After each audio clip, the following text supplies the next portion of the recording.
xì cho mỏi lơ cái sơ đuôi ok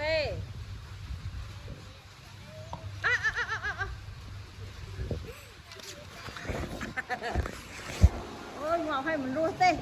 bố mình đua tê bố ơi đua tê cô này con đua tê ở đất luôn con nó cũng mò ba nó cái đầm đầy đây em đi chắc